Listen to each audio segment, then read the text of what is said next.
Good one to go live on. Right. Did I ever tell you about the when we first started Security? Now remember, when we first started Security, there was just 3 of us, right? And we went to the insurance company because we're a company. We should get like errors and omissions and general liability and all that BS. And the stuff that you pay for every year, but you hope you never use.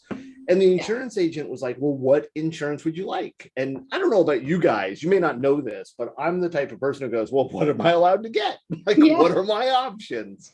And they were like, oh, well, blah, blah, blah, blah, blah. And they gave us all this stuff. And one of the policies was a sexual harassment insurance policy. Okay. Now, and I want to be clear, I'm not trying to make fun of sexual harassment at all. When we started the company, I was not allowed to be an owner of the company. Okay. I was working at the bank, and one of the deals with the bank was I wasn't allowed to be an owner. I could be an employee, but I couldn't be an owner of the business. And it's something to do with me being a regulated employee or something like that. I don't remember. And so I was an employee and my wife was the owner of the company. And so I told her that what we should do, and I'm aware this is being recorded, that what we should do is we should pay for the sexual harassment insurance, and then I will claim that she is making me sleep with her, and then she can just say to the insurance company, settle, and we'd be millionaires. Brilliant. She said something about fraud or something. I don't know what I like fraud word or something like that. Oh God, that was awful, Nathan. Just to be clear for the deposition that will come up later from this was all a joke. Kevin is not serious, and that is not how the company operates. So, welcome everybody. Welcome to the Good morning.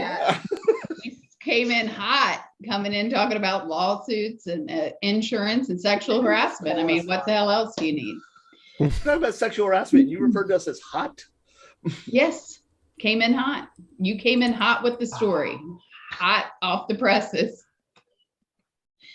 So welcome everybody. Today's for joining us today. We're for our Hacking Cast, Tactical Burp Suite with Kevin Johnson and Nathan Sweaney from Professionally Evil. We love you guys. Secure Ideas. Professionally Evil. All right. We don't know where we're from. I do have Neville somewhere around here. My dog. Have you heard about our new Neville? There's a new Neville coming. There's new Neville coming. Is? Are we gonna get him by the time Wild West Hacking Fest?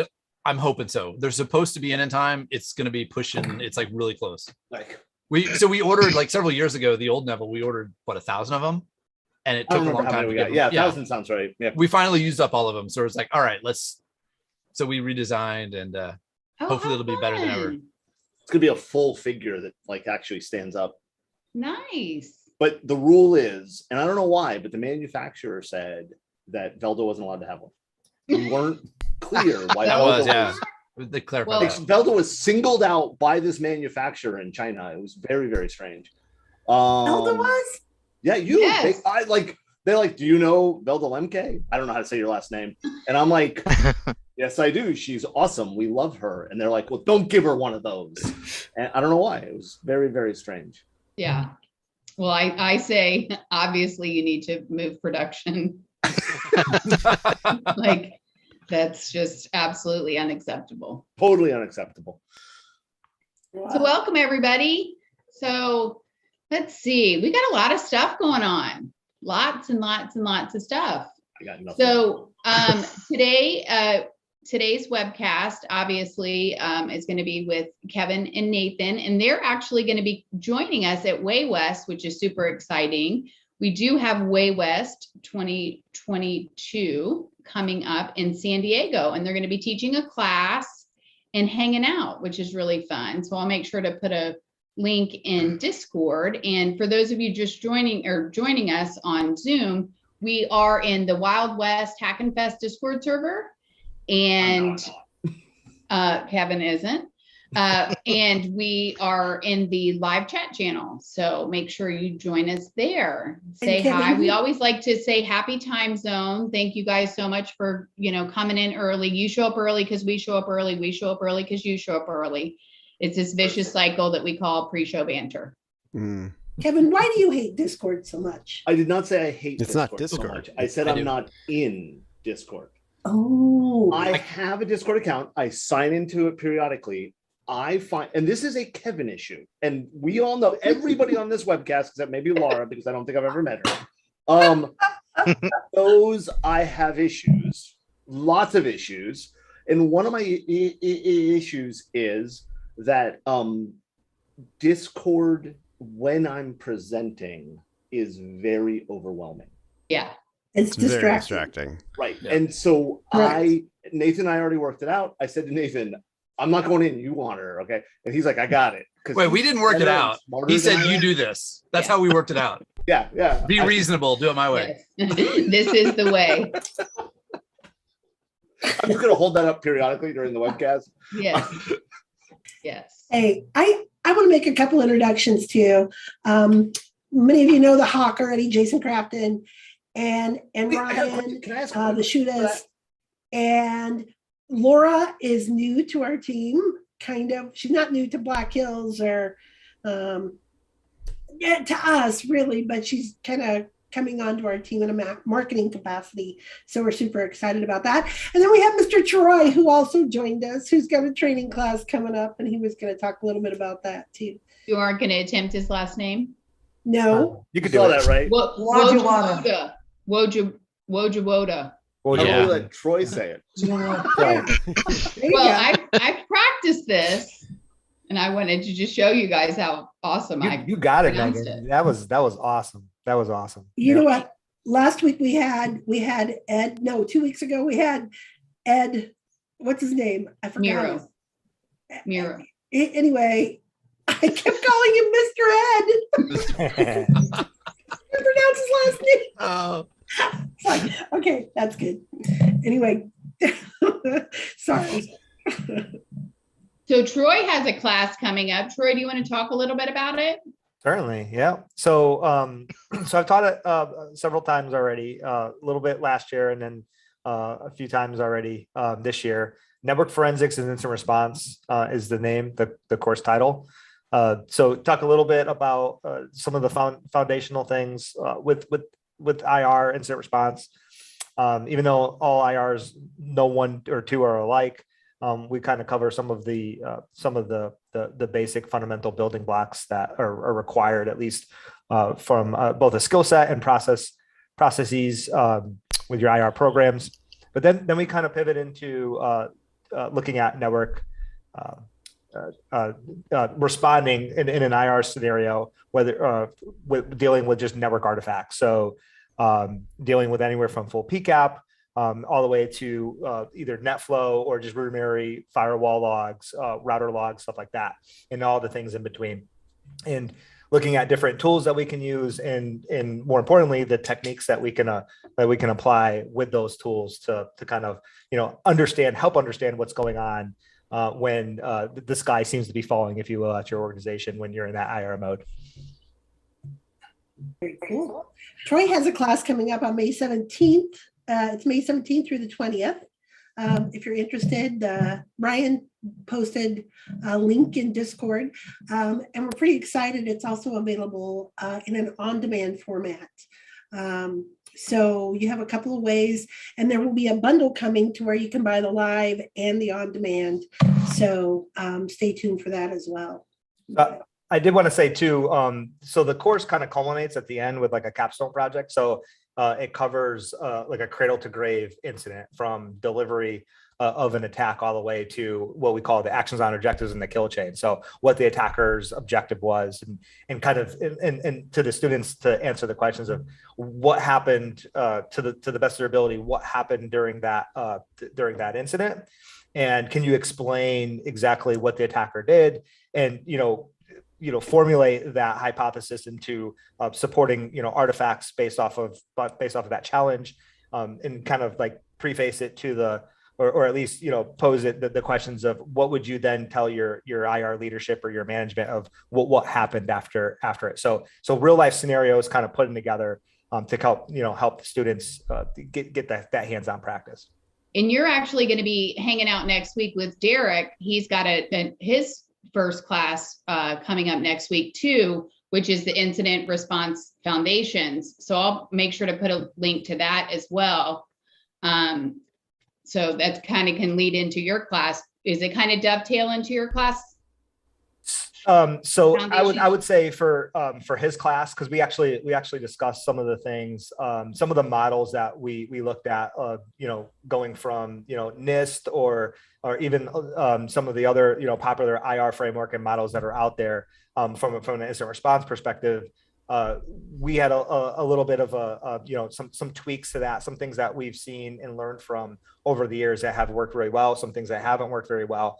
But kind of bringing in a little bit of a different approach to those to how organizations can wrap their processes around incident responses. So a lot of the things that he covers in there is really getting started in IR or in an IR type role. We know that that's kind of one of those things. It all deviates from organization to organization. So some folks are full-time IT operations, and then they have to swivel that hat around to do IR mode. Some folks are dedicated or have organizations have dedicated incident response and hunting teams going on. So the spectrum is very wide. So we try to find the things that worked well over time for different organizations. But yeah, to answer your question, his is a lot more in depth into building out your programs and starting from scratch. Whereas mine, I cover some of the real basic things that are involved in any given incident, and then pivot quickly and focus mostly on the network side of the house. His is a little bit more process oriented around incident response, and then it covers the different areas, whether it's host based or network based approaches. Awesome. Thank you so much for letting me know the difference between the two, because I definitely get questions about that. So thanks. Mm-hmm. Thanks for letting me know. To teach the P's course by yourself, because I'm taking Troy's class. What are you talking about? What was Did that? you say, Kevin? I said Nathan's going to have to teach the P's course at Wild West because I'm taking Troy's class. That Yeah. sounded really interesting. The only thing I would and please take this as you should take all advice. Remember that everybody has an opinion and an asshole, and they both stink. I personally would hesitate to use the phrase cradle to grave when talking about IR, because many people end up losing jobs at the end of an IR situation. Yeah. Good point. Just saying. That is a good point. Yeah. And actually some of the models one of the models that I came up with is really, you don't have a IR process that starts at identification and ends at lessons learned. We talk about that feedback loop to take the lessons learned into preparational phases, but I actually talk about what you could be doing. IR teams should not be waiting for an IR, right? They should be testing their tools out, finding their gaps, finding the cracks, right? Coming up with areas, doing adversary simulation or whatever it is, doing threat hunting, doing all those different things, right? And testing your tools out. I actually have a few slides dedicated to just don't believe anything you hear, whether it's open source or commercial tools, or what they say that they cover and do. Test but verify, or trust but verify, right? Yep. Yeah, I will say as a pen tester, I love it when we're doing a pen test and the IR team at the organization starts asking us questions about what we did, because it's a sign that they're testing and doing. It's yes, awesome, do that more. All seriously, all joking aside, your class sounds awesome. If I wasn't teaching a course, it sounds like a fun course to take. Let's be honest. Now, of I'm course, teach I would most of the argue course. everybody should take our course, not yours. But if they can't take ours, so I think the good news is I'm teaching the class in May after the Yeah. right? It's after Deadwood. Yeah, I mean after. it works perfectly. Yeah, so it's a couple weeks after Way West. So take both. You can take my class, and I'll take it. Done. All right. Well, Kevin, I guess I will hook you up there. Thank you. You'll send me where Reluctantly, but I will do it. No, I got no. I'm just kidding. If I'm taking a course, I'm kidding. Of course. You're always welcome. So Always. I have to say too, speaking of that and testing your tools out, Zeke, I've been using Bro since it was bro. But well, not since it was bro, because that was like I was still in high school when actually bro came out. But that was like 1995, I think is when Burp. Was that? Can we disconnect him since he's right? He had to do the old thing. Screw you, man. Yeah. So one of the things that I cover in the course too is like for example, Zeek is an open source solution, and it's great. It's extremely powerful, like deep packet inspection and collect all the things over the network and log all those things. But there's a lot of things that it misses as well. So I kind of show the students how they can write and customize their own Zeek scripts, specifically for IR. So for example, like ripping out artifacts over a full PCAP, say it's a couple gig PCAP. You're not going to do that manually. And in some cases, you don't want to rip everything out. You just want to target, say, all the attachments from a given email address. Well, you can, write custom Zeek scripts, custom Zeek scripts that can target those things and tactically pull those things out. So it's not so much you want to do running in your production instance of Zeek, but from an IR perspective, definitely, is game. I would not ever apologize for calling it bro instead of Zeek by accident like that, because it's 2022, and very often I will still say, well, just fire up Ethereal. I mean, Wireshark. So total tangent, I've got to ask, is Black Hills Anti-Siphon not able to afford a lamp for Jason? Well, listen, we've tried a lot of interventions with Jason on various subjects, and he just does what he wants to do. So we're just going to let him be the hawk. He's just going to hawk everything. Got it. That's And called out. Okay, so most of us used to all work at the same company that we don't speak of, and now no, not that one. Do you mean Sands? Oh, you said it. Because I speak of it. I don't. Yeah. Why not? They did some good stuff. So I used to work there, and I never met you when I worked there. First time I ever met you was in Reno. You are so lucky. You didn't And- miss much. I was a jerk back then. You're still a jerk, but I didn't say I wasn't still a jerk. I just said I was a jerk back then. okay. So you can't really tell from because right now I'm in a dungeon, like Kevin said. But I have a lot of piercings, and the first time I met Kevin, I have my septum pierced, and he said, "Have you ever put a 9-volt battery up to that thing?" Evan Johnson said that to you? Yes. I don't believe I would say something as insensitive as that. I know he would say that because I've heard him say that to other people. And he gave me his card, and he said, "When you get home, do it and email me and let me know what happens." I see nothing wrong with this conversation. However, I did not do it. Why not? Because I think we I should will do tell it you. live. I will tell you, if any of you were in Reno, I went swimming when I was in Reno. So, and I'm not one of those guys that, I swim in trunks, just trunks. So if you saw me swimming and I have my shirt off, I have my nipples pierced. Okay. We'll just throw it out there. We'll just throw it out there. And when I was younger, so Your nipples tinged. I have a degree in electronics. That's what I went to college for. All right. So everybody knows where we're going with this now, especially Kevin. I I You need CPR.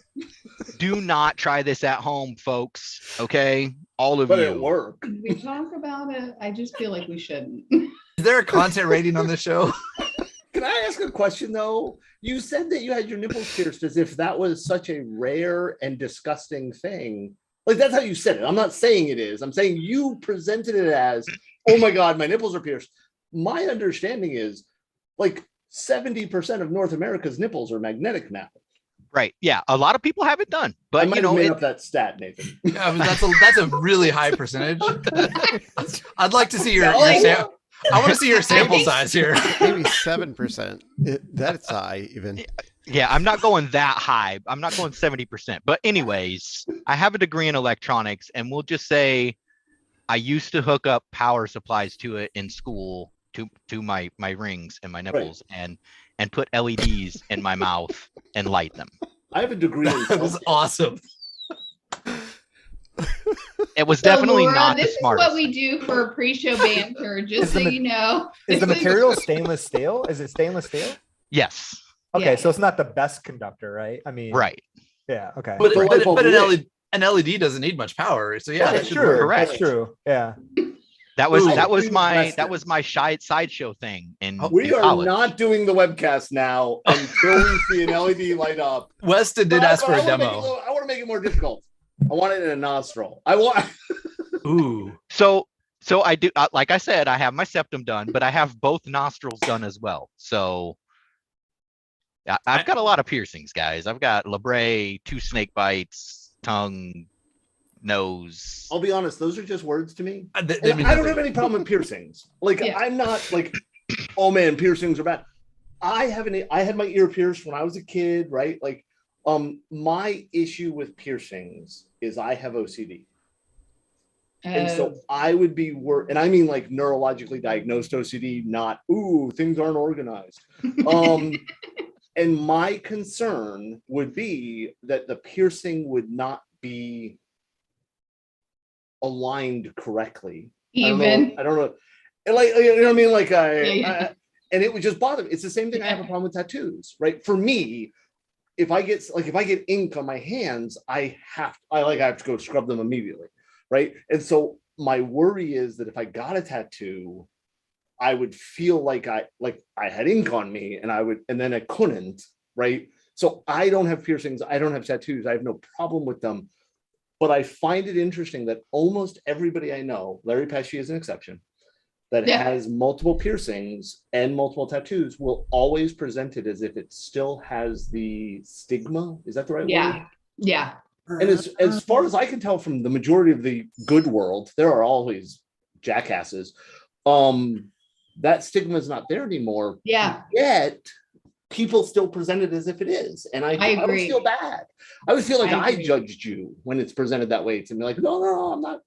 Yeah. Maybe. I agree. I do still get it's judged. much more. I think Yeah. it's much more mainstream these days. I mean, I remember growing up in the 70s and 80s. You know, people with tattoos. It was like, well, they're criminals or they're bikers. None of us or, believe that you grew up in the 70s and 80s. We're thinking 90s and aughts. 47. I don't believe that. I'll show you I'll bring my ID. By the way, are we wishing John Strand a happy birthday today? Oh yeah, we need Happy to. birthday. Did you send him the cake? I haven't sent him a cake. Of course, it's John Strand's birthday today. Everybody needs to wish John Strand a happy birthday today. He loves it when you do it on Twitter. Yes. Just be sure and tag the right one, not the other Not the underwear model who invaded the Capitol. Right. the other one. The other one. The good one. The one we like. Oh man. Oh, man. Oh, too funny. So, Kevin, it's always fun when you guys show up. not everybody thinks that. I think it every time. That's because we've never pen tested your systems. That sounded odd. I don't. Oh, remember that HR conversation we had earlier? Every once in a while, I will say something, and as it's coming out of my mouth, I'm I like, do the same thing. I know. I'm like, wait a minute. Are you supposed to say that or not? Yeah. I was thinking about putting a quarter jar on my desk, and every time Kevin said a swear word, I was gonna drop. I'd a go quarter. broke. Oh, geez. I Have I know. ever told you about the Jacksonville guy and the F-bomb? No. Okay, I don't think so. I have issues, and one of my issues is I have headaches almost all the time, right? Like I have a migraine right now. Yeah. And we believe it's because of head injuries. I had a few of those when I was a kid. And I was on stage, I had a migraine here in Jacksonville, and I was presenting, and I'm talking a migraine, like, oh my God, migraine, right? And about halfway through the presentation, I just had this the shearing pain. I don't know another way to put it. And I may or may not have dropped an F-bomb on stage. Oops. This was not a hacker con where that's okay. This was a professional con. And I got off stage, and this guy that goes to like I don't think he has a real job because he's at every presentation I give in Jacksonville. And he came up to me afterwards. He goes, "Kevin, it was very inappropriate of you. You really shouldn't use that kind of language." And I'm like, what I won't say what I said because it would put a rating on this higher. This guy, and I had even said to people when I started my presentation, I'm like, very sorry, I'm a little off today. I have a migraine, but I'm going to try, like, I'm going to do what I can. And right. And every single time I've presented since then, and it's been almost a decade, that guy will see me before my talk and say to me, don't use the F word because it's bad. And I will tell you that I now say the F word on every presentation he's at. And it's his fault because he puts it in my head, right? Like, it's like, don't say the F word, don't say the F word. It just comes out. And then every time I have actually had people say to me, Kevin, we want you to talk to your presentation, but one of the guys on the board has warned us that you will curse. And I'm like, I hate that guy. Yeah. Listen, he was also the one that got profiling. Really mad. He's profiling you, and you're targeted. And listen, that is just not cool. He was mad at me on one conference, probably before I said the F-bomb. I did a presentation, and I always joke that I am an international speaker because I've spoken in Canada and Australia once. And I say that, and then I make the joke, we're like the Jacksonville International Airport, which has like one flight to the Bahamas a year. And so it's an international airport. And this guy was so mad. He's like, we are too an international airport. And I'm like, okay, great. I have one question for you. And the answer can't be Atlanta. Where's customs? And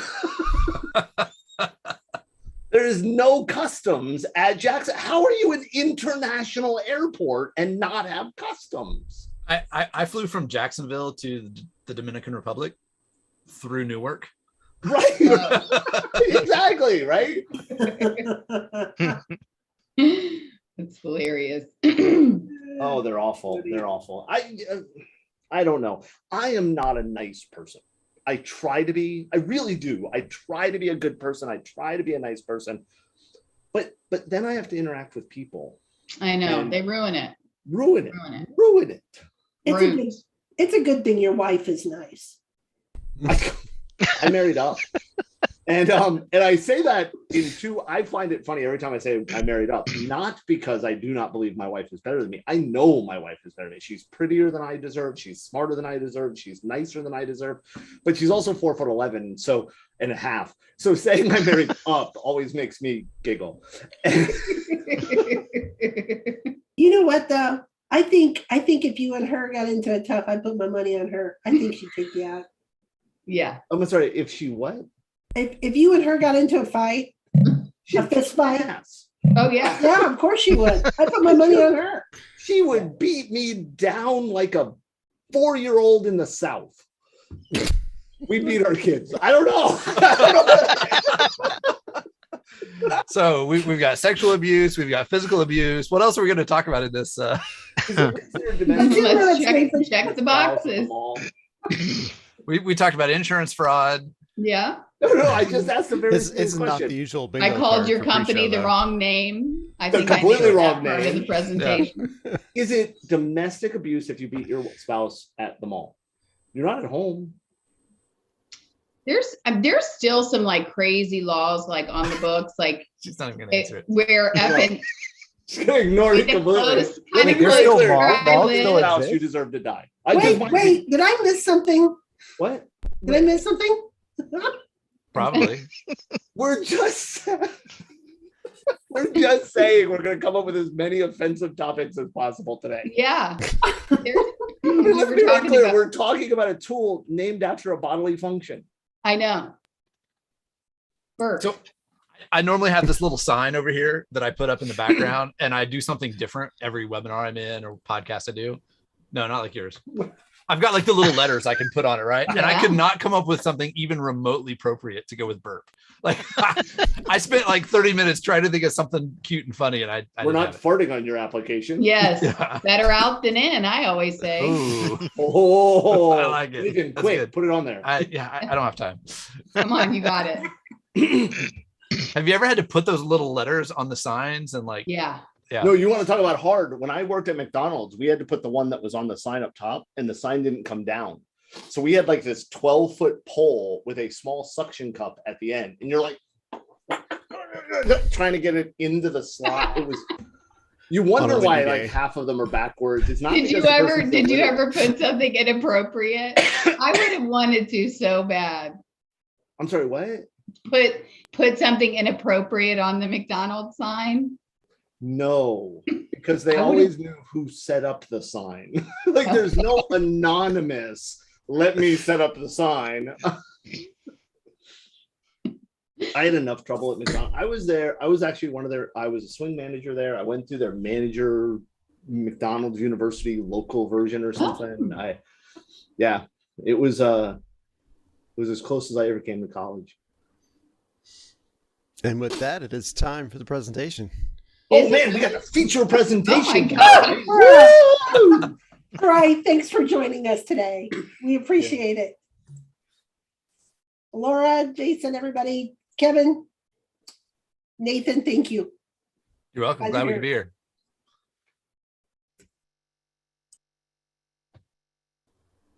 Oh wait, we're supposed to talk now, aren't we? Yeah, I think you're sharing your screen. It's all you guys now. Oh man. Okay, now that I can do it. Oops, I clicked. Now it's for the professional part of the professionally evil. Yeah, whatever. Okay, I think I did that right. You know, it drives me crazy how Zoom then immediately goes into full screen mode. I know. I hate that. Yeah. There's one more reason I hate Zoom. You can turn it off. You can turn it off. Is it client side? It is client side. Oh, okay. See, I don't use Zoom. We actually have a policy at Secure Ideas that we don't use Zoom unless required. Can everybody see the slides? Yeah, we see them. Awesome. So Nathan and I are going to talk about tactical burp. And I want to be very clear. There's not many slides here because we don't want to present slides. We want to show you how burp works. This is a talk that we here at Secure Ideas have done for years periodically. Typically we do it as a 2-hour session. This is an hour, so Nathan's going to make me talk fast. And now we've cut out some point. The reason that we first created this was there's lots of easy, simple tutorial trainings of burp of click this, click that. Here's how to do this. And we're like, okay, yeah, but that's boring. We wanted to show people, here's how we actually use this in a practical setting. Like here's how we use it for real, for pen tests. And so that's the goal here. And to be very clear, what we're talking about is we're going to talk about what each of the features are. We're not going to teach you new tax today. We're not gonna. Oh man, let's break into Okta this morning. That's not relevant, right? But the idea is, we love this tool. I will also point out that neither Nathan nor I are paid by Portswigger. That we're not sponsored. We are sponsored by Secure Ideas. I guess I don't know if that counts as a sponsorship, but so we've got the Tactical Burp Suite. So who am I? I'm not going to spend a lot of time talking about me. I'm Kevin. I'm not that excited about being Kevin. I've been Kevin for 49 years and Kevin Johnson for 31. If I did the math right. Yeah, I think I did the math right. I'm terrified. I just realized I let you do the slides for this one. Oh, I used the bio. I sent you the slides. Okay. I didn't mess with them. Last time I did the slides for Kevin and I put all kinds of crap in there. You did, but I am above that. Only because I'm on the second floor of our office. But I'm an IANS faculty. I speak, I teach, and I'll be at Wild West Hacking Fest Way West. Nathan. Yeah, so I'm one of the principal consultants at Secure Ideas. Kevin brought me on like 9 years ago. It'll be 9 years next week, actually. Wow, that's coming up. I can't believe you've put up with us that long. Yeah, it's crazy. We started from a company. We had like 4 consultants when I started, and we're up to like 24 people now. Yeah. So yeah, Secure Ideas is a great company. If you're not using one of the other friends that we enjoy, like Black Hills or some of the other folks, we'd love to work with you all. And if you are using them, you should use us anyways, because we're nicer. I wasn't gonna say that. I love when we lose jobs. I don't love when we lose jobs. I shouldn't say that. I love when we lose jobs to a competitor like that we trust, right? Like when somebody goes with like one of the big, huge services companies or like an audit company that adds and security services to the end of their name so they can get a little more money off the table. I hate losing those jobs, right? But Black Hills is awesome. We love them. I'll be blunt. Come out to our website, go to our knowledge center, and we have a list of 6 companies that we recommend. If you're not going to hire us, hire one of them. Yep. Right. And I know there's more people on the chat now that weren't on during the pre-show banner. And so you might have missed it. Kevin reminded everybody that today is John Strand's birthday.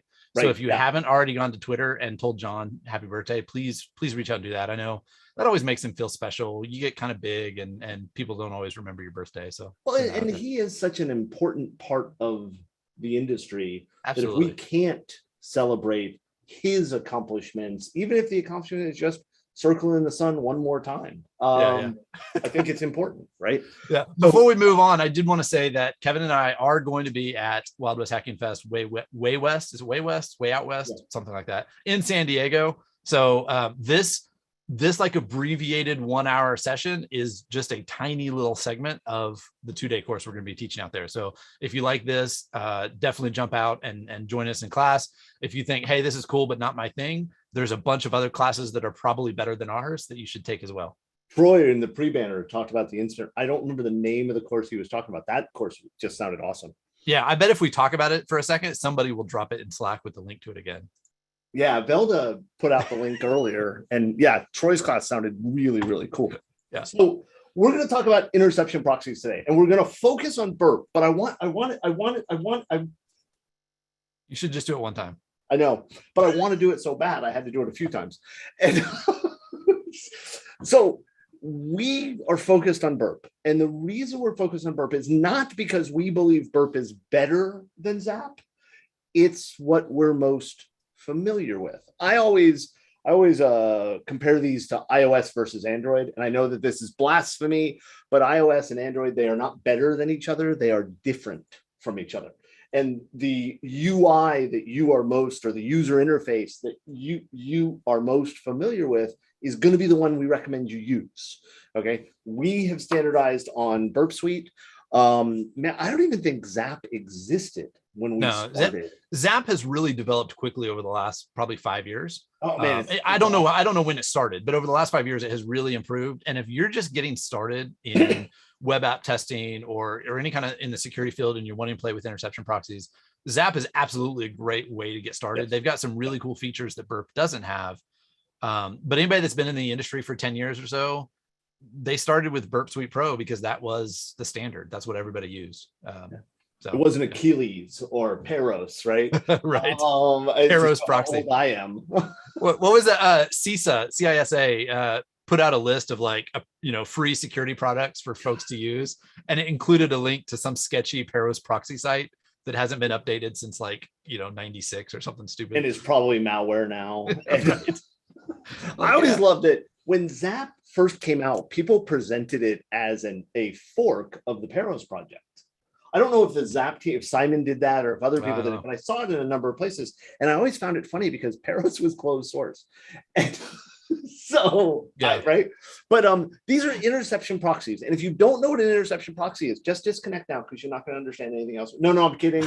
An interception proxy is just a tool that we are going to tell our browser, use this as a proxy.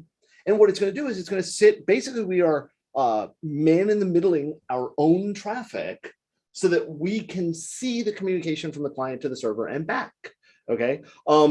Burp works with HTTP, HTTPS. It does support all the way up to Web 2.0. It does not yet support Web 3.0 because that's just a scam to get you buy NFTs. Tim posted in chat that a link to the Zap documentation where it actually says that it was a fork originally of Peros. So it does actually say that. That is, they officially have forked a closed source project. Let's not go there. Yeah, okay. So hold on, because some of the differences, one of the things that I wanted to point out, and we'll talk just briefly about, I'll let you talk about the difference between the free version of Burp and the commercial version. But in a second, chat mentioned that if you don't have the pro version of Burp, which doesn't include some of the faster intruder stuff because it's limited in the free version, the zap is much faster. So if you can't afford I think it's $3.99 a year. Yeah, that sounds right. Yeah, so $400 a year. If you're doing this professionally, that's probably not unreasonable for a license. If you're just playing or learning on your own, Zap does have some more advanced features like that aren't limited. And I will say, I think it's important to know that we always talk about professionally. You can absolutely use Zap professionally. This is not a case of, well, when I'm a newbie, I'll use Zap, and then I'll become a big consultant and I'll use Burp. Whatever you use first, stick with it. Zap is, man, some of the automation in Zap is incredible. I was just, let's, anything else you want to talk about here before we jump in? Just that we're gonna demo, like as we walk through, we're just gonna jump into live demos, but we're gonna use the commercial version of Burp so that we can point out some of the tools that we use that are a little bit more effective and efficient. There are some limitations with the free version. You can go download the free version and it's great. Intruder is limited, so it won't go as fast. It won't send as many requests per second. There's a few tools that aren't included in the free version. So just be aware of that's kind of the difference there.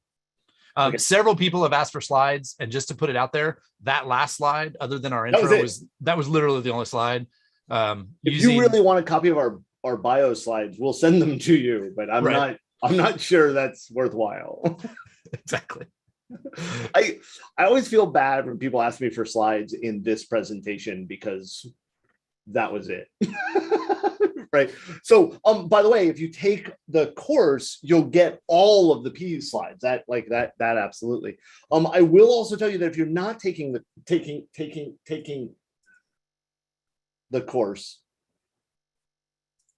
PWAPT 101 is still out there. Oh yeah.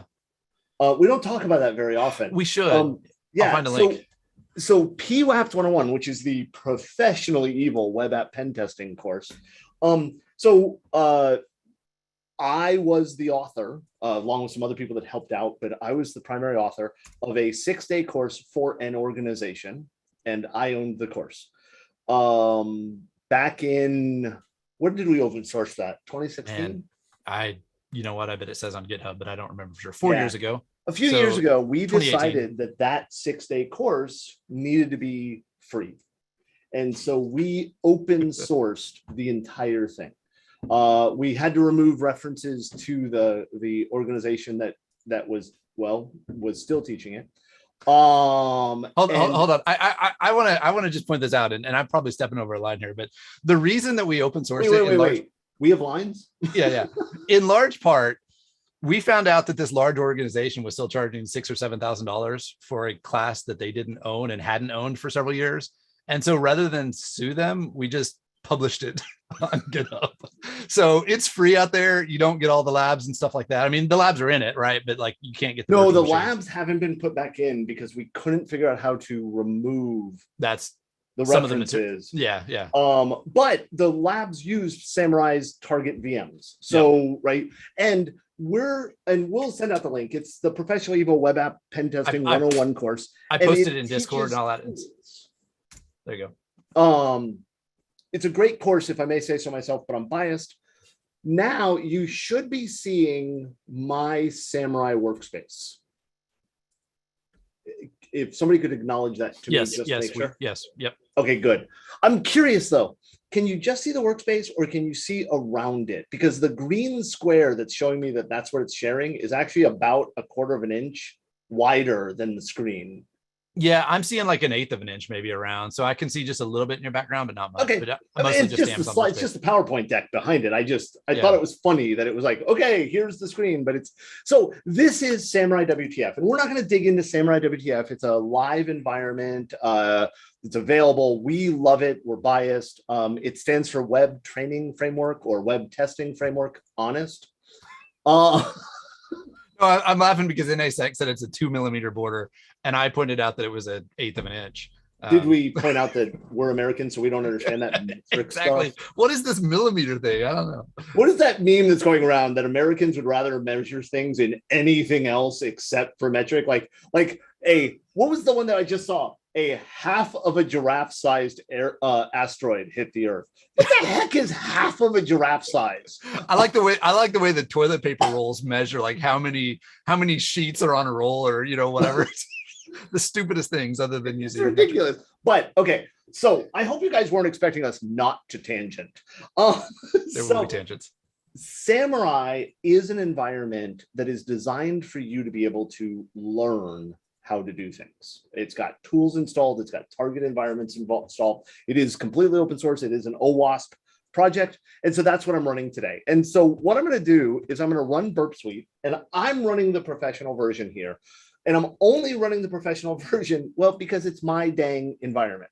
We're actually using, in case you're curious, we're actually using Amazon workspaces. The Samurai project has a build that works inside of AWS workspaces if you want. The only thing to remember, and this is an aside that a lot of people miss, Amazon does not allow you to pen test from a workspace.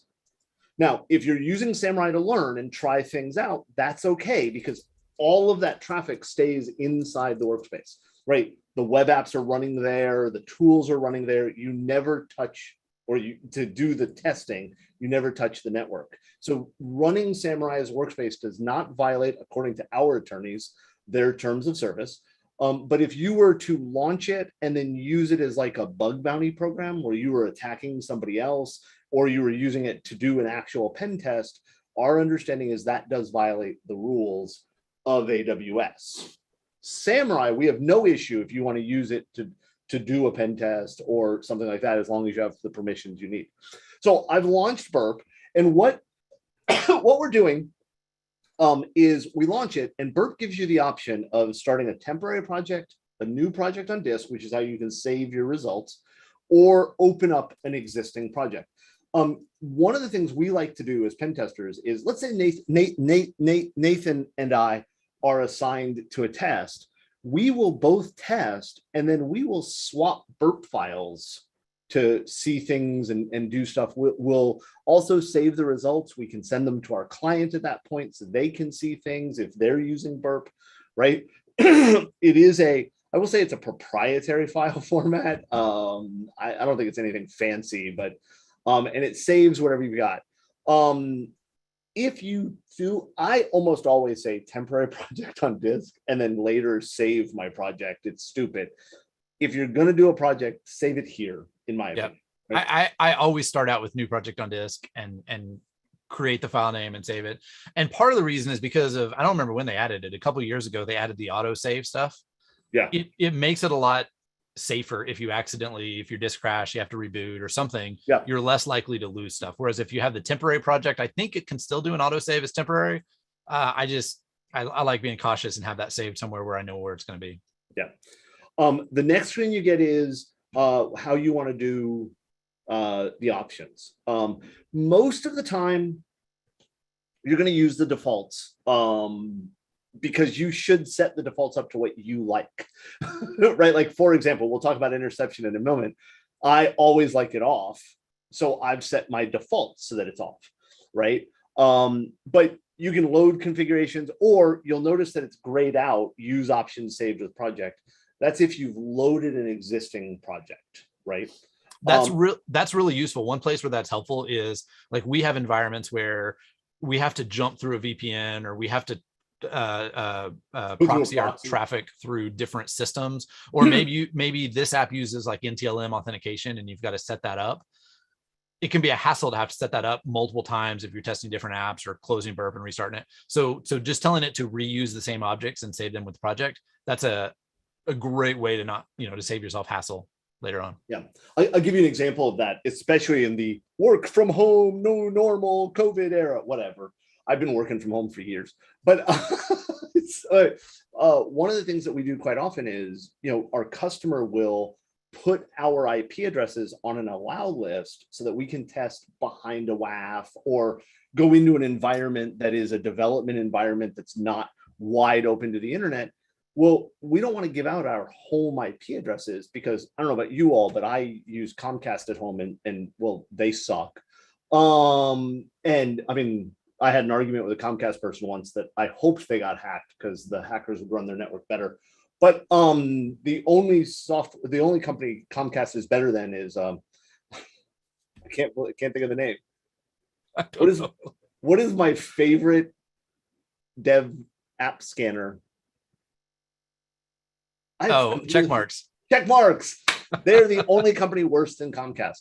But all right, let's move on. Comcast will regularly change my IP address, right? So working with the customer to do that isn't convenient. Like all of a sudden in the middle of my test, I have a new IP address.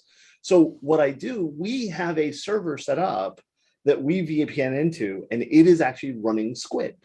And so we proxy through that Squid proxy so that we have one IP address that we can give to the customer to put in the allow list. It doesn't matter where people are. So not being in Discord, I always wonder when Nathan starts grinning.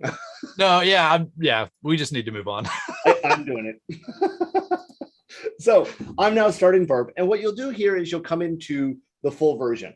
Now, of course, now it's going slowly. So when you come in here, I do want to point out something that I will admit I'm an idiot, and every single time I run the community edition, I run into this problem. Notice on this screen, you have some issues that are red, orange, blue, and they're all set to 0, whatever. That's part of the scanner, which we'll talk about in a second. But in the community edition, because the scanner isn't available, Portswigger has put some sample findings from the scanner in. And I will be honest, I do it every time I fire up the community edition. And I've talked to many people who run into the same problem when they do.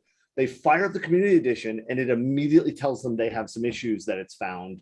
And as a pen tester, they're like, oh, yes, I've got issues. No, those are samples. They're not real. They have nothing to do with your environment, nothing like that. So just as a heads up, don't do the dumb thing Kevin does every time he runs the free version. So this is Burp, and we're gonna show you how we use this. What we start with is we're going to come over here to the proxy, and this is where you can set those options. For example, with the options, we can do now I'm going to forget where it is. To turn it off?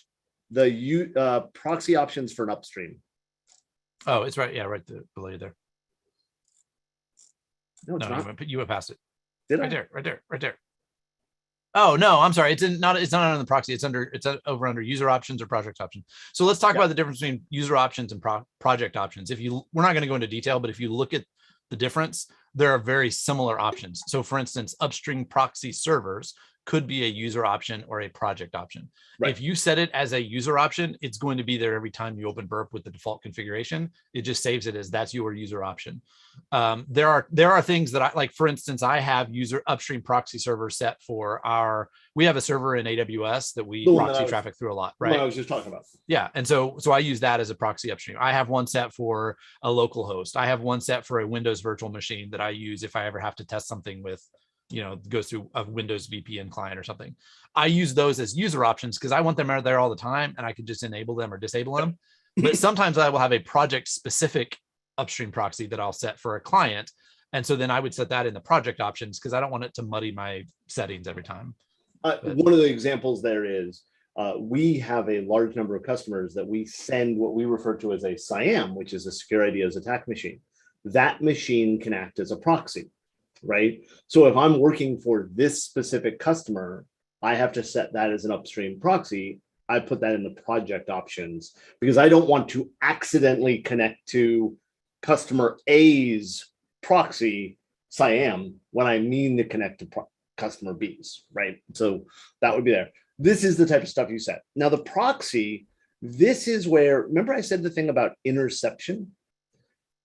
By default, at least in the old versions, I don't know what it's at now because I set it to the default so long ago.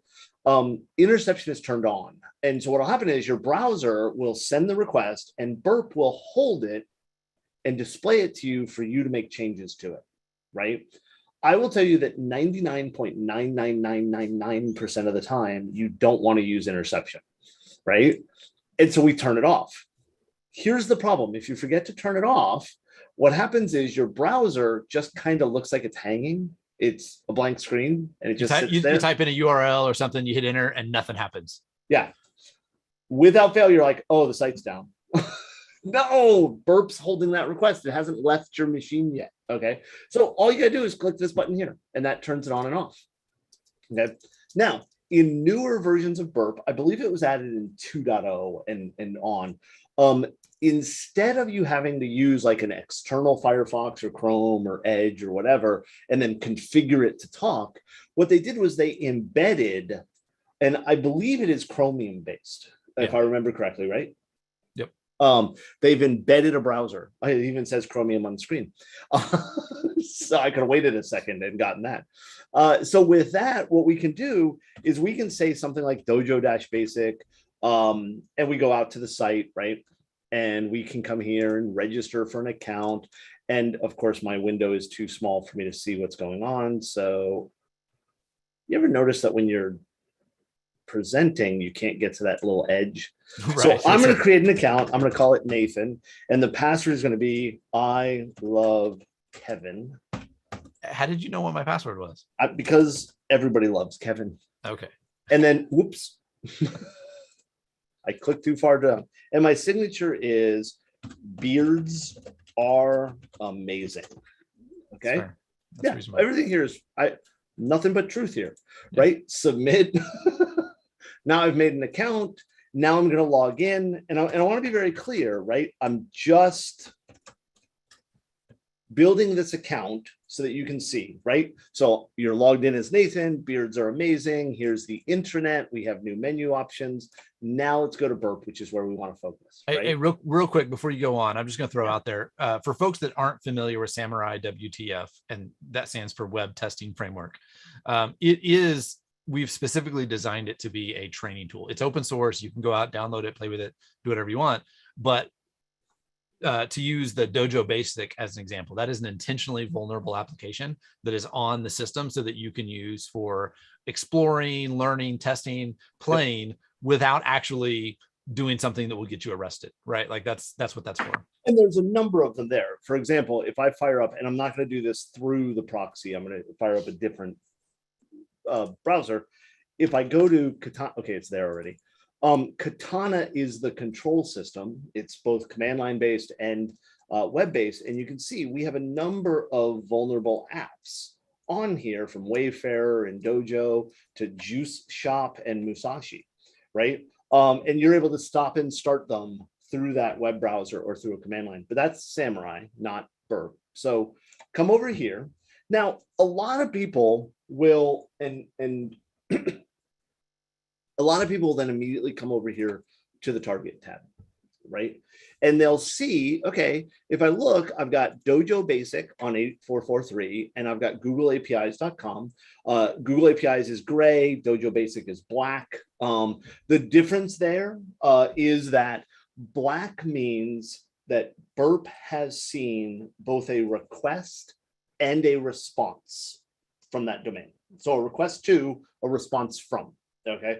The gray means that Burp has seen in a response a link to this. And you'll see it's both at the domain level and at the individual page levels, right? These first few are the black of there's a request and a response, and then the other ones are gray. And if we look down, I'm going to Hey, before you go on, I want to point this out. See there where it says /snake/ whatever? Like, this is a great way to find functionality on a site that maybe you didn't notice as you were mapping out the site. Yeah. Right? As a matter of fact, not only is that, but it also help you make sure that you did map out the entire site, right? So it's very important as you're, the first step in our methodology is to browse the site as a regular user and find all of the functionality.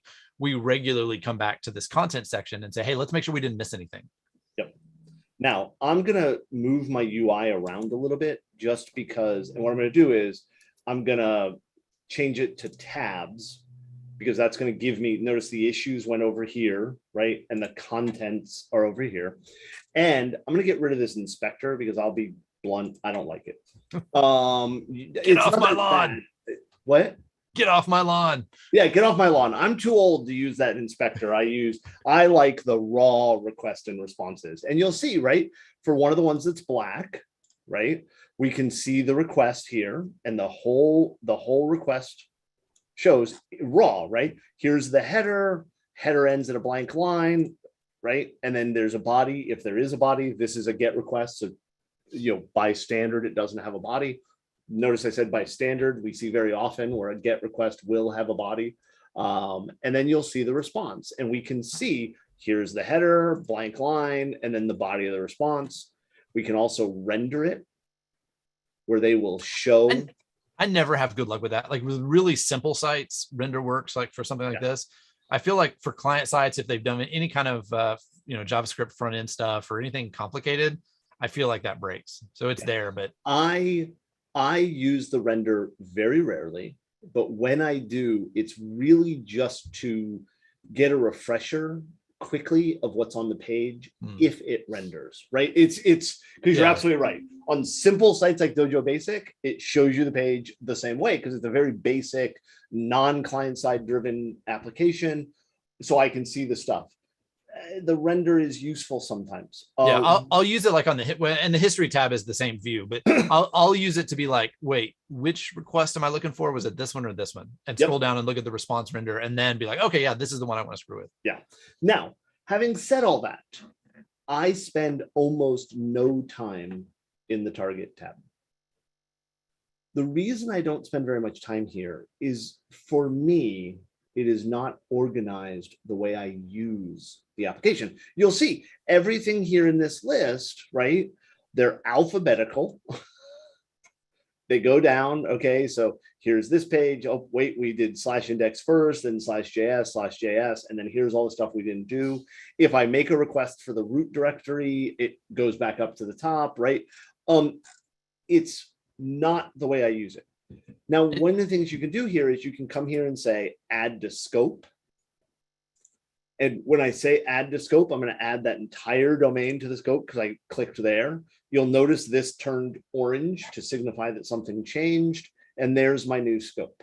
I am verifying that it did what I wanted it to, because here I'll show you a mistake that people make, people being Kevin. Very often I'll right click on an individual page and then say add to scope if I can find. Why can I not? Oh, let me remove the whole thing from scope. Yeah. I forgot. It used to, you could add something to scope that was a sub page. So let's right click on this and say add to scope. When I look at the scope, now here's the oddities, right?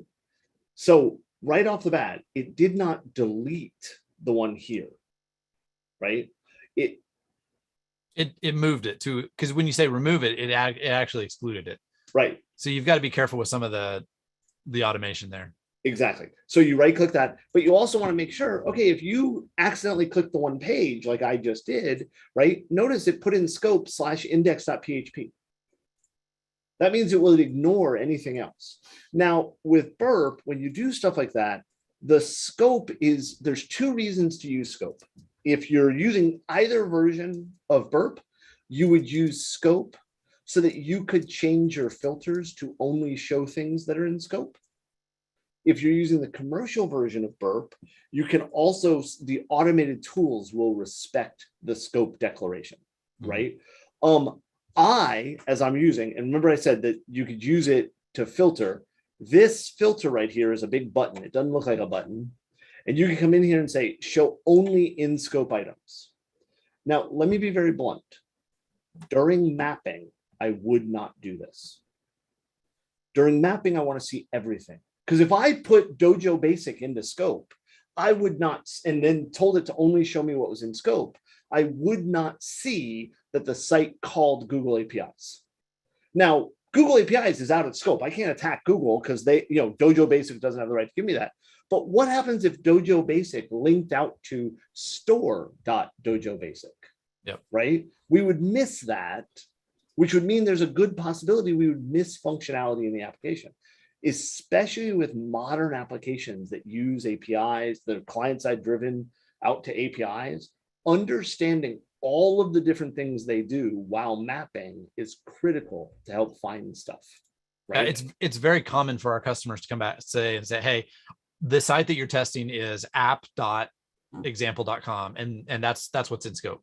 Great. We start mapping it out, and then we find app.example example.com also includes links to resources.example.com and api.example.com. And so then at that point, we have to have that conversation of, wait, are these things in scope as well? Because it looks like a lot of the functionality is actually hosted there. And sometimes they come back and say, no, that's out of scope. Just focus on this. The majority of the time they'll come back and say, oh yeah, those are in scope as well. Let's include that. And so you have to make sure you're discovering that. Right.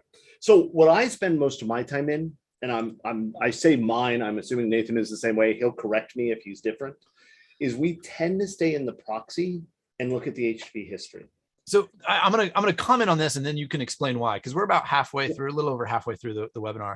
Yep. There's some chat going on in Discord about saying I spend half my time in proxy, or most of my time in the proxy tab, versus someone else said I spend most of my time in the repeater tab.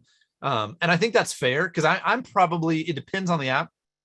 During mapping, I spend most of my time in the proxy tab, watching what's going through, highlighting stuff and noting certain things. But then once we move into more of the discovery side, where we're actually trying to attack a little bit, that's when we spend more time in either repeater or intruder. So if you want to summarize kind of what that looks like. You clarified perfectly, because you're absolutely right. I always say I spend most of my time in the proxy tab, but I mean during mapping, right? When I'm mapping, I look here. And the reason is it is ordered by the way I used the site. So notice, right?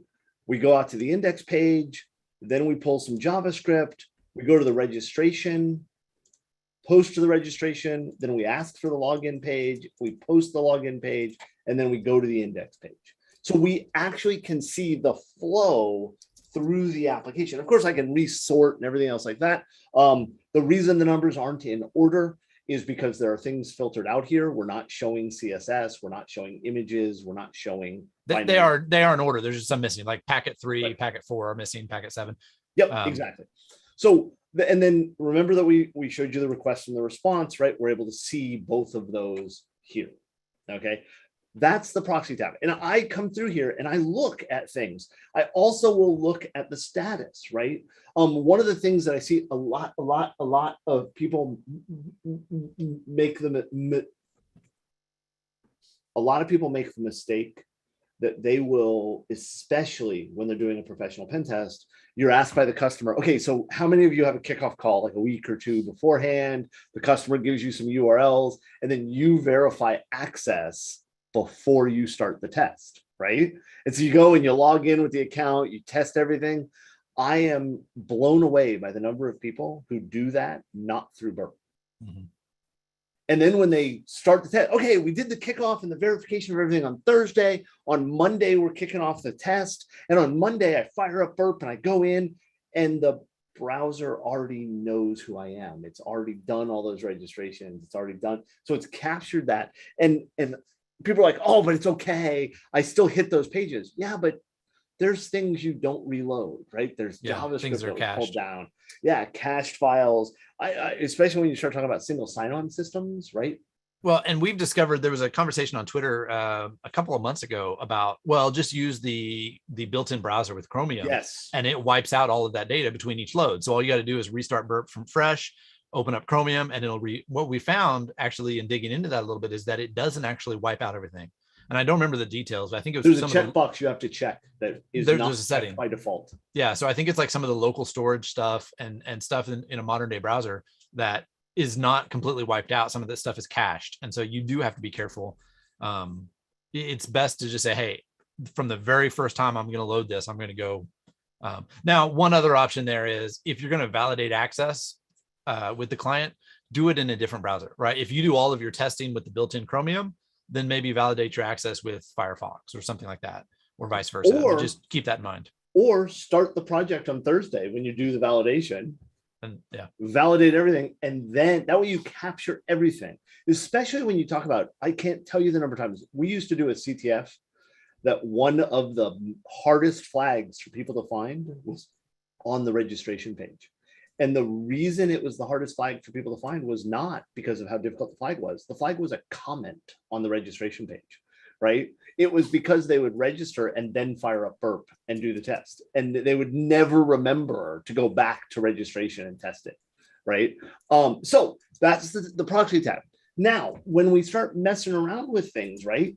We're not going to talk about the scanner today. The automated scanner is great, kind of. It's got some neat features. I don't run it very often, just wide open. Very often what we'll do is we'll take a request and send it to an active scan. I guess we should cover this. The difference between an active and a passive scan. A passive scan, Burp is watching. And by the way, Zap has this feature as well. It will watch every request and response. And what it'll do is it'll say, hey, I just saw something in that response that looks like a DOM-based XSS, or it looks like this problem. It's not telling you that it tested it because it hasn't. The passive scan makes no modifications to the request or response. It just monitors it and looks for things that might be a vulnerability. A good example of this later, if we get to the extender tab, you can add a functionality called retire.js. Yes. That monitors for expired JavaScript files. That is all discovered as part of a passive scan. So every time a JavaScript file loads, it notices, oh, wait, let me run this and then include it in the findings. Yeah. I've never heard the term expired JavaScript, but I'm going to start using it. Okay. It means it's out of date. It hasn't. Yeah. I think that's an unsupported awesome expired Java. Yeah. I'm sorry, jQuery is expired. Please upgrade. Awesome. So sorry, Nathan. I just have never heard that. It was awesome. I really like that reference better. So it's not a patching problem. Have you drank bad milk? What if all code had an expiration date? You know how like with EC2 instances, we put like an expiration tag and they should be shut off by that date. What if we did that for all code? I will point out that expiration tag is something Secure Ideas added to our EC2 instances. Yeah, okay, wait, and the only reason I'm saying that is not for you. I know you know that. But people are like, where is this at? Like, hey, where's that expiration tag Nathan was talking about? This is awesome. That maybe that's something that we should encourage is like all of your code should have an end of life date. And I like it. You know, it can't be life date because they have end of life dates. No. What I'm talking about is in the code, right? Like your compiler, your parser, or whatever. When it hits that tag, sorry, this is outdated. I'm not going to run it. Yeah, I don't know why the heck you're running this version of Bootstrap, but you can't use base. What are you talking? Oh God, stop using base. If you're using base right now, stop. And there are people on this call right now, this webcast, they're thinking, why would somebody be using base? It hasn't been updated in 47 years. Because people are. The vast majority of people on this call are not old enough to know what base is. So yeah, base was an interface I built, forked. So active scan is where Burp will actually take the request and say, hey, if I change this to this and try this. And it's actively modifying requests. Now, I want to be very clear. It's not modifying the request you made. It's making new requests to try to find vulnerabilities. It is actively testing. The passive scan I have on all the time. When I use Burp, the passive scan is on. Okay. And it tells me things like retire.js and things like that. And it shows me things I should go look at. The active scanner I turn off almost all the time. And my reasoning is not because the active scanner is bad. It is because Secure Ideas charges retail $300 an hour, right? If you pay me $300 an hour and all I do is run the active scan, I might as well have just run Nessus, right? It's not a bash of the active scan. It's I am paid to do something because of my knowledge, not just run an automated tool. Okay. I would warn you that the active scanner does have some tests it does, just like things like Nessus and whatever, that can cause problems for applications. Okay. So use it carefully. What I tend to do is if I'm going to do an active scan, I will send an individual request to it. Okay.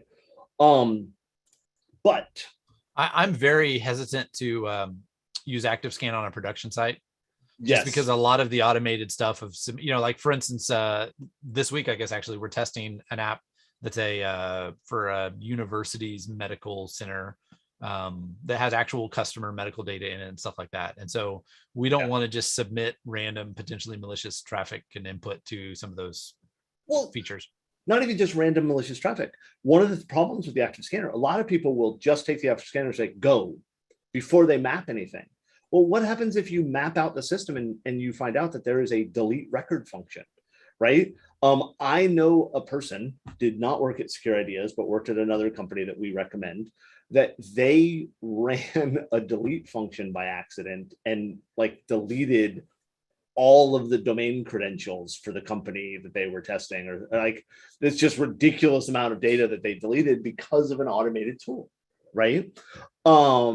So we got 15 minutes left. Oh Jesus. Okay. Yeah, how does that happen? The repeater we'll talk about very quickly. All the repeater is, let me take a post request, not a get request. If you take our class in San Diego, I have a hilarious story about repeater and Kevin's understanding of how it works, but you got to pay for the class to get that story. I'm glad. That's why I talked so long. I was trying to ruin your ability to tell that story. So repeater allows you to modify a request and send it again. Okay. So when I use it, what I do is I send it without any modification. Always do that first. Right, always, because that verifies that the request worked the same way. Now, we show you later in the class how to test that, but the reason we want to do is we want to make sure that our session hasn't timed out. There's no anti-automation or anti-CSRF control, right? We want to make sure that the request works, because then what we're going to do. It also gives you a baseline to compare the size and the timing to for subsequent requests. Then what we're going to do is we're going to try to change it, right? And then send it. Did I hit send? Yeah. And then we look to see if the request worked, right? Oh, like that one it did. Yeah, I knew it. It's almost like you knew that would work. I know. It's so weird. I am such a great hacker. I just found the vulnerability right here. Etsy password. So sad. But the reason what I did was I verified that now in this case, this was a file load, like a local file include. But the reason I wanted to do that is, let's say I did something like this and then click send. The attack doesn't work, right? The question is, did the attack not work because it doesn't work, or did it not work because my session timed out or there is an anti-replay, right? So that's why we did that request and then did it again. Now, okay. Show them the arrow up there at the top if you go back and forth. Thank you. Damn it, I was going there. Okay. So, and what we could do is we can actually click back to see the last response we just got, right? And we can go all the way back to the beginning and then bring it back forward so that you can take screenshots, like, because you don't want to take a screenshot of every request, right? But when something works, you can go back and take the screenshot again. Yep. Okay. Hey, something I use often. So go back to the very beginning one. I want to point out the search tabs, the search fields down at the bottom of the requests and response. Yeah. So like in the response, if you type in root, go over to the other one. Dang it, my password is right there, Kevin. Oh man. Type in root. I just wrote toot. Toot, not toot, root. Okay, so see it, so 0 matches there on the bottom right. Right. You can notice the size and the time. Now, if you scroll through the next one, notice, boom, it highlights. So you can scroll through several different responses and see which one got the. So if you're injecting malicious content on the left, that's a great way to quickly notice, boom, here's when it pops up on the right, instead of having, I don't want to scroll through all of that content every time. I want it to just pop up yellow whenever whenever I get a hit. And I will point out that the professional version has a search feature within Burp. The community version does not, but these filters at the bottom work in the community version. They are not part of that search limitation. And I point that out because a lot of people are like, oh, I have to upgrade because I need search. No, you have search. You just have search within that request or that response. Does that make sense? Yep. That one up there at the top where the tab's at, can you show what it looks like if you have multiple tabs? Oh, yeah, like yeah. Send another request.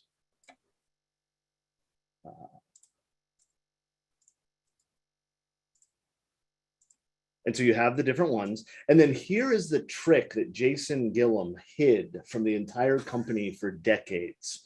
We were sitting there, we were teaching P's, the course we're teaching at Wild West Hacking Fest, and Jason and I were teaching it. And Jason just casually says in the class, oh yeah, like you can double click here and name it something. So they like, and I'm like, wait a minute, stop.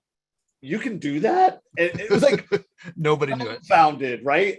And Jason's like, Kevin, it's a Java app. Of course you can do that. I'm like, but, and we went back afterwards and we threw it into our internal Slack. We're like, hey, did anybody know this? And Jason was the only person in the company who knew it. Like nobody else knew they could do that. It was like, what? Because let me be very clear. We've got 3 requests here. When we're doing an actual pen test, it is not uncommon that I have 50 or 100 tabs in repeater, right? Because of stuff I'm passing back and forth. So now let's jump over and let's take one of these requests. I think this one works, right? Yeah, this one's a good one. Let's say send to intruder. Okay, and this is the last part we'll talk about. We'll spend the last few minutes talking about this and then open it up for maybe some questions or whatever. Hey, real quick before you move on, somebody asked what's the point of renaming those. The main reason is so that you know what to find later when you come back, right? Like during a test you may have 47 tabs open and you close some of them, but you have lots of them open, and later you want to come back and say, oh shoot, where was that one thing I was looking at? Was it number 18 or was it number 22? Right? If you name it something relevant to what you found or the page you're looking at or something, then, like this, right? Exactly. So I just named them registration, login, and main page. I actually don't know if those are the right ones, but that's better. Now if I say, oh, where was that registration page? I can go, boom, right here. There's the registration page, right? So repeater handles requests one at a time. You make the change, you send it. You make the change, you send it. Intruder is a semi-automatic tool. And I semi-automatic is not the right word because people will think guns. But well, and I guess if you don't understand guns, semi-automatic is the right term because it'll freak people out. I'll point out the attack types are like sniper and cluster bomb and whatever. So what intruder does is it's a fuzzer. It will take a request and a set of payloads and combine them. Somebody said in class once that it's the mail merge of attack tools. And I thought, oh my gosh, that's actually true. It's right. It's not a good analogy, but it works. So we need you to open up Microsoft Access and we're going to create a data. Yes. No, we're going to use Fox Pro, but nobody knows what that is. Nobody knows what that is still. So what you start with is you have an attack type, and sniper is one attack at a time. Okay. And we're not going to go through in the class. We'll actually break them out. I'll do all that kind of stuff. And then you look and you see your target tab. It tells you what the target is. Update the host header to match the target. And then you'll see that Burp has highlighted all of what it thinks are parameters you may want to attack. Now, very rarely when I'm using intruder do I use the ones they say, because you'll notice we're going to attack the submit button, we're going to attack the signature, we're going to attack the password confirmation, right? So I'm going to say clear squigglies. I'm sure that character has a real name. It's a legal section marker. So in contracts and stuff like that, you use it as a section marker. And since they're contracts, it's probably like a Latin term like sectionis markerus. But I call them squigglies. So we want to attack this page parameter, okay? And so I'm going to highlight it and I'm going to say add squigglies. And it'll add 2. Now, if I just put 1 like there, it would add 1, and then you put the second one where you want it, right? By clicking it again. That tells Burp intruder that is the parameter we want to do our attack merge on. I'm going to start using that attack merge. Attack merge, I like that. Yeah.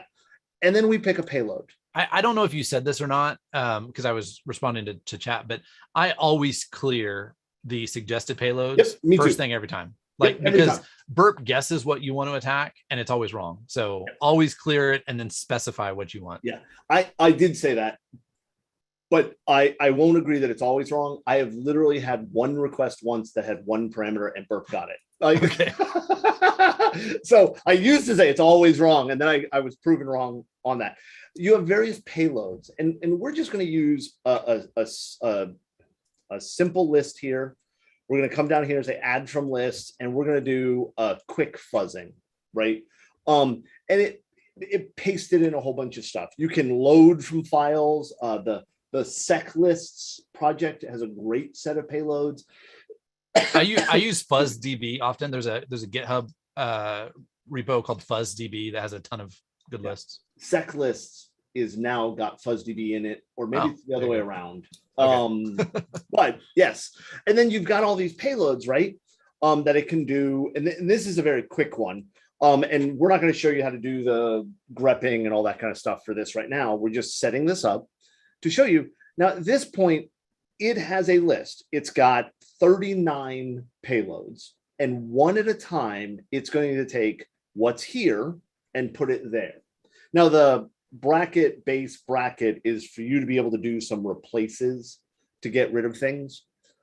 And then what we do, we can change some of the concurrent requests, things like that, slow it down, speed it up in the commercial version. In the community version, it does 1 request per second. We can build some options. Somebody right? pointed out that there was an extension for the community version that hacks around that a little bit and allows you to do more. I don't remember. Turbo Intruder is what I think it's called. And they put that out there. It's created by James Kettle from Portswigger. So okay, that's interesting. Yeah, I don't. It's the pointer. It's called Turbo Intruder. I've never used it, but if you're using the community edition, it might be worth checking out. Okay, that's interesting. Thank you.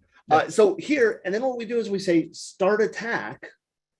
Now, because that was quicker than I thought it was going to be. Because it's the commercial version, and I'm running against a website in the same locally, version of a machine. That way, like, boom, done.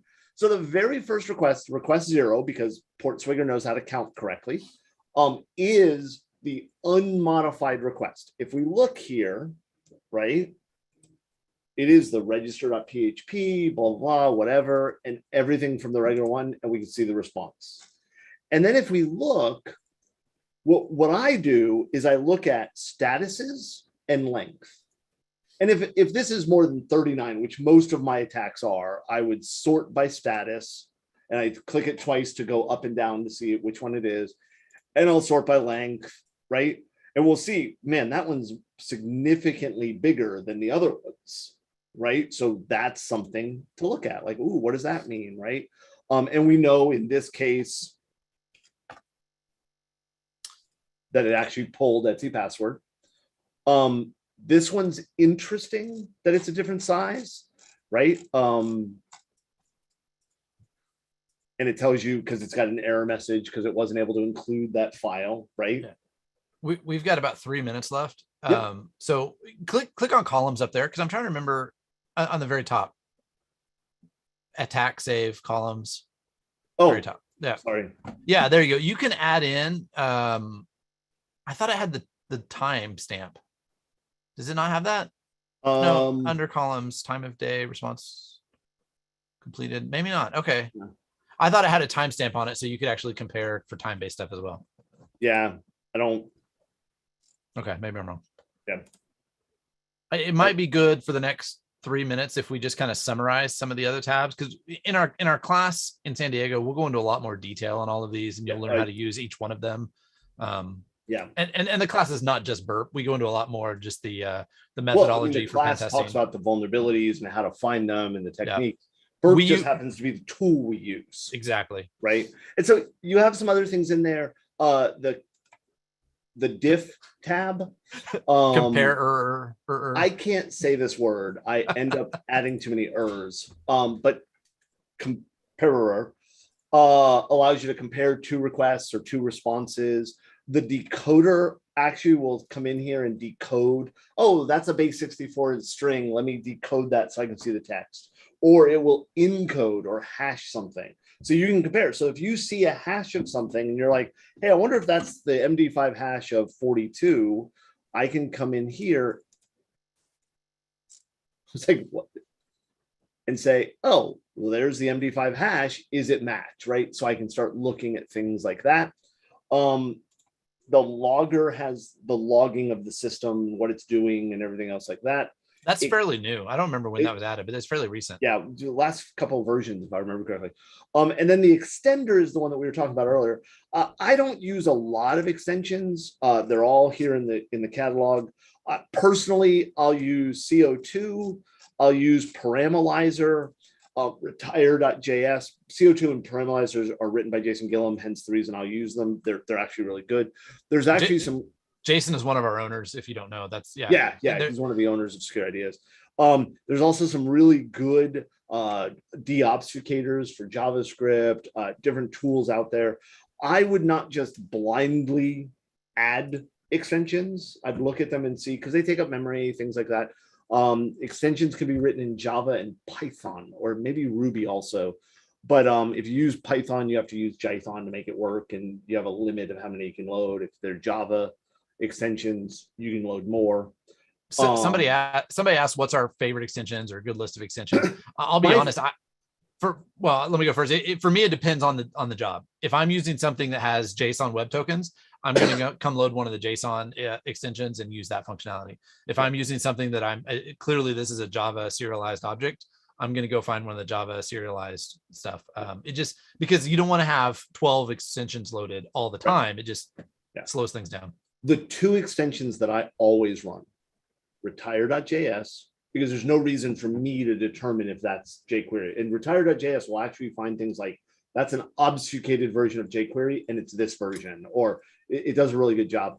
The other one is Parameterizer. Parameterizer will take all of the parameters, both request and response, and analyze them for you and say, hey, I found these 4 requests that are base64 encoded and they appear to have sensitive data in them. So it helps me when I go through an app, you get overwhelmed with parameters and pages and all this kind of stuff. And Parameterizer helps focus me down. Yep. So I think we're at the 2 hours. Right? Yep, we're there. Someone else asked again, what are the worst parts about Community Edition or the biggest pitfall of Community Edition? There's several changes, and I know PortSwigger has a list, but the big differences are intruder is slowed down considerably. It's got limits. You can't save stuff, or at least not the same way. And there's just some of the functionality doesn't work, but you'd have to go back and look at the detail on that. Slowing down intruder is probably the biggest thing as far as trying to be actually effective with testing. The search is also a big one. That's true. Yeah. Somebody said in the chat here, doesn't Burpsuite scan find retired jQuery issues with default extensions? I don't believe it does. Unless they've added that recently. I don't know. Yeah, unless they've added it recently. There are things it will find and say, hey, I know about this one, but retire.js has a much more comprehensive list. Somebody else asked about can you use, like, they were referring to the PortSwigger labs. PortSwigger in the last year and a half, 2 years, the Web Academy. Yeah, their awesome. Training and that kind of stuff has gotten much better. So yeah, we definitely support that and promote that. It's a great way to get more detail, but that's also like you can spend forever there. There's tons of training. Yes, you can.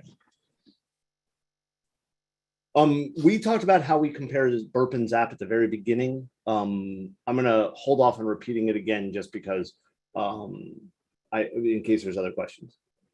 Someone said, where can you configure to disable active scan upon loading Burp? It is disabled on start. Active scan is something that you have to physically click run to run. Or set your defaults yourself to do that. Oh, that's true. That could be. Yeah, by default it's not on. We didn't really talk about it much, or you might have mentioned it. We normally, I will find specific pages and I will pull out specific pages that I want to scan, and I will right click on that page and say active scan this page, or these features. I talked a little bit about that. I don't do that very often, but yes. Yeah. But I very rarely, almost never say, here, scan this entire site. Yep, there will be a recording available. No issue starting late season, and we went late. So I'm going to say, I don't know, Velda, if you want to take over and shut us up, or you want us to keep talking. Hey, everybody wants you to keep talking. I'm not sure everybody wants me to keep talking. Have you met his wife? Denise does not want me to keep talking. True. So somebody said, is that an Imperial Guard helmet behind Kevin? It is not just a helmet. That is an entire Imperial Guard. He's got a few uniforms. Chewbacca costumes. is out in the hallway. We've got a Sand Trooper. We've got an R2-D2. We've got a TIE Pilot. I'm a member of the 501st and the Rebel Legion. What's the Ganon looking guy? Gamorrean Guard. I sold my Gamorrean Guard. You sold him? I sold my Gamorrean Guard, my Sand Trooper, and my Darth Vader. Somebody else was go every ahead. time I would go to a troop. Currently, I'm the only Chewbacca in Northeast Florida, and so people want Chewbacca to come, and so my other costumes were just sitting, and so I want them worn. We do hospital visits and stuff like that, and so I sold them to people who would wear them. So cool. I bet you dressing up as Chewbacca in Florida in the summer is really fun. Actually, Chewbacca is one of my coolest costumes. Is it? It's pretty awesome. It's a I mesh think it suit would hair. be the There have hottest. been, I will tell you that a few people have asked me to bring Chewbacca to Wild West Hacking Fest Way West. Yes. I may be willing to do it if somebody's willing to give me room to change in a secured area to do that. It's You not can look cheap that out. to Yes, it's Chewbacca. done. Consider it. Hold done. on. Are we gonna have the bull riding thing? Not the bull. We're going to the USS Midway. I Okay. am not wearing That's Top Chewbacca Gun. On the Midway. midway. That would be awesome. I was just thinking I would kill to see Chewbacca try to ride that bull. Yeah. Oh, that would be fantastic. I'd do it. If there was the bull there, I would wear it in the Chewbacca. I'd have to take the stilts off because Yeah. in the Chewbacca costume, I am 7'5". So I actually brought the Chewbacca costume to Nathan's house and Yeah. went trick-or-treating with his family as Chewbacca. That was fun. So we do family costumes, and my entire family was dressed up as Scooby-Doo characters. We had like the whole Scooby-Doo thing going, and Chewbacca behind us. That was awesome. Hey, Nathan, just Yeah. real quickly before we lose everybody here. Do you want to talk about B-Sides Tulsa at all? Absolutely. I can't talk about B-Sides Tulsa. I can talk about B-Sides Oklahoma. I didn't. I do the same thing all the time. I want to know why you called it B-Sides okay instead of B-Sides awesome. Yeah, right. Yeah. I think we're the only B-Sides that's named for the state, not the city. And that was because originally we were going to move around, but there's some other conferences in Oklahoma City. So we're in the Tulsa area on the northeast side of Oklahoma. April 8th, that's coming up. So we're 2 weeks from this weekend. It's Friday, April 8th. It's a free conference. I'll be honest, at Secure Ideas, we sponsor a couple of B-Sides, not very many, because most of them are not as effective for us as a vendor, right? Like we're trying to get business and stuff like that. And most of them are more community driven, and they just don't do a great job for us. I'm really proud of B-Sides okay. We don't know how many people are going to be here this year because it's our first time being back live. We had 500, 550, those ranges pre-COVID. So we're hoping for something similar. Someone said they're in the Joplin area. Are tickets still available? Yes, tickets are available. And even better, they're free because so many of the security vendors want to get into this market. They throw a ridiculous amount of money at us. So we have tickets are free lunch. That's going to be awesome. Free t-shirts, free beer. I ordered 500 plastic swords that light up. We've got pint glasses that have been in storage for 2 years because of COVID. It's going to be an awesome conference, one of my favorites. So it's just bsidesok.com. We'd love to have everybody. And I think the Wild West Hacking Fest labs are going to be there. All the lab environments. We're still working on the details on that, but come play and get your hands on stuff. We've got a team from Florida that's coming up that built a wireless hacking lab as part of their like college stuff. They're going to be there. Lots of cool things going on. It's so cool. Nathan, I'm excited about it. I don't know if I'm going to be there. I know Jake, the trapper, our Care Bear, will be there. And Noah, he works on our sock. He'll be with Jake. So we're really excited about that. We have people asking about, can you come to this B-Sides or that B-Sides? If you want to shoot me a DM in Discord, we can certainly set up a conversation about Wild West Hacking Fest labs, or if you have a conference in your area. Love to have those conversations. I just realized there's a Q&A section of this. I apologize. I don't use Zoom very often. So if we didn't answer questions, it looks like a lot of these we did answer, but if we didn't answer your questions, folks can follow up with us, either Kevin@secureideas.com, Nathan@secureideas.com, or, we're in Discord there or whatever. You can find us around. I will throw out, if I may, somebody said, Steve said, do a Grand Admiral Thrawn. I am willing to do any costume somebody wants me to do in the Star Wars universe if they're willing to pay for it, but I require it to be 501st approvable. and you may not understand how much you're agreeing to pay for. Let me just be clear. I sold 3 costumes and I sold them for exactly what I put into them. And I made almost somewhere between $12,000 and $15,000. So you may not want to volunteer to buy me a costume. So wait. What you're saying is that you would wear a slave Leia costume if somebody's willing to pay for it. That's not a 501st costume, but hold on, I'm gonna go set up a GoFundMe. GoFundMe. Be very clear. If you want to see me in the Princess Leia bikini, you have issues. And if you don't have issues, you will after you see me. Somebody asked, does Secure Ideas offer free training to veterans?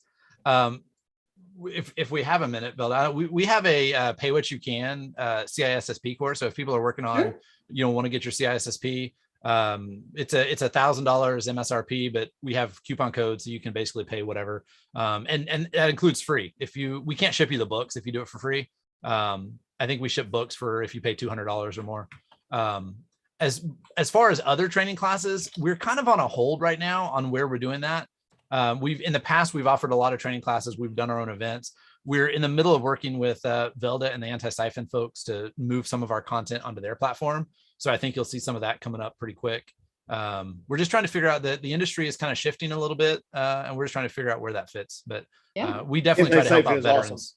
Yes, we try to help out veterans everywhere we can with that kind of thing.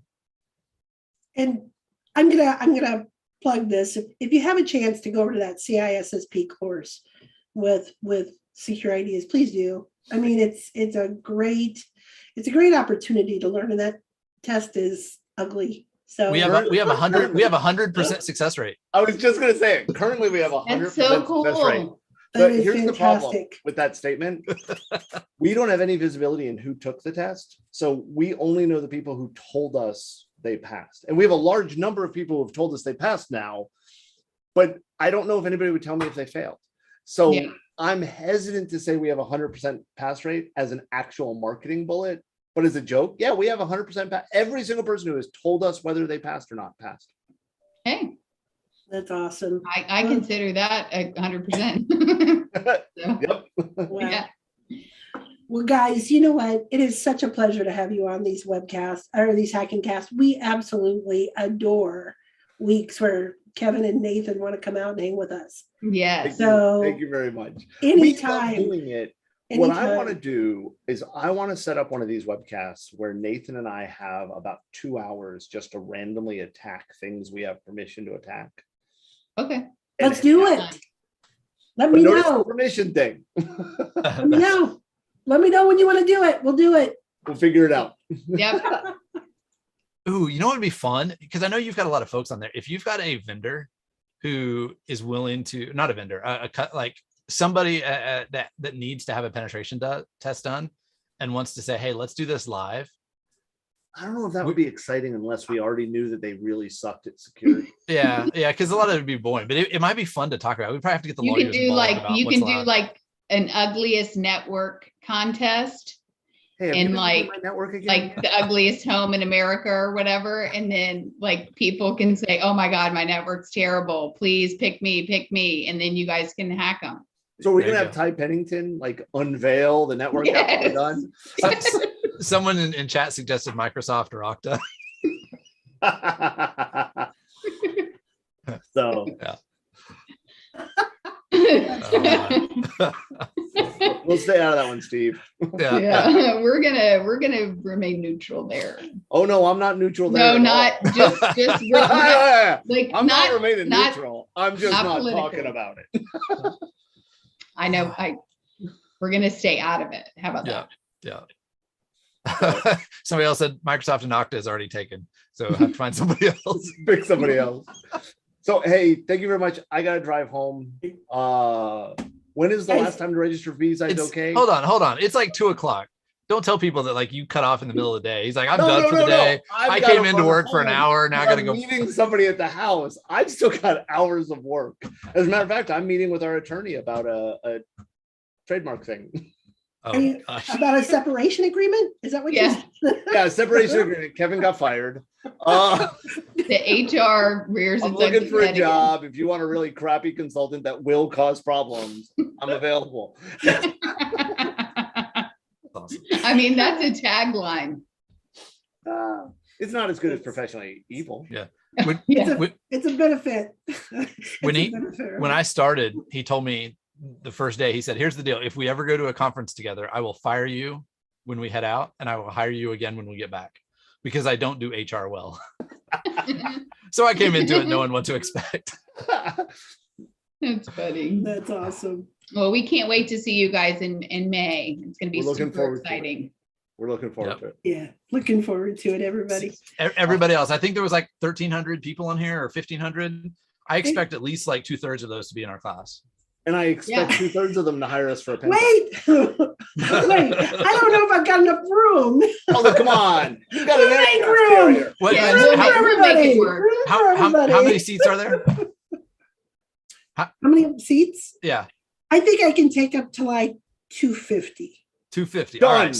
So I the accept that challenge. so the race is Done. on. I expect by tomorrow for that to be full. So if you're wanting to take this class, you need to go register today. And you know what? They're asking if we'll teach us in Deadwood, and there's that possibility. But we are doing it virtually too. So you have the opportunity to take it in person or virtual at Way West. Nice. So yes. The problem with Deadwood, I love Deadwood. I love going out there. But for me to get to Deadwood is like a 17-day trip. It's like the Oregon Trail. Do you get a covered wagon? Yeah, he died from dysentery twice Yeah. last time. Twice. Yes, now we have post-show banter. This is awesome. So Ramsey Suck says, no, I need to meet Kevin in person now. Yes, Right here. I highly recommend. I am right 10 here. out of 10, the best. If you're around Jacksonville, come on by the office.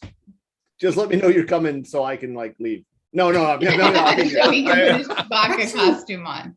Kevin, don't you throw like a pork butt on the smoker and smoke it up outside the office? We have very often, we try to cook at the office sometimes, and we have done beef ribs that we sous vide for 80 hours and then throw them on the grill. We've done picanha quite often. We do pork belly. We've done, we also do things like the soup from Olive Garden in the Instapot, just random. We've been slowly, and it's funny because we actually hired somebody who her previous career was as a chef. And I always feel bad because like we'll be cooking lunch and she'll jump in and start cooking. It's like, we didn't hire you to cook. We hired you to be a great security consultant, which she is. But damn, when she makes food, it's awesome. Yeah. I mean, I microwaved a Hot Pocket earlier. I ordered Jersey Mike subs earlier. Hey, we did an I had all a chicken hands. pot pie. We did an all hands, and it was the best damn food we have ever had at an all hands. That's true. Oh God, it was delicious. And she's an even better pen tester. Man. That's awesome. We hire the best. Guys, thank you so much. Thank so you. fun to be hanging out with you today. Talk to y'all In later. a couple of weeks in person. See you there. See you. All right. Bye. Bye. Have a good day, everyone. Thanks for joining us.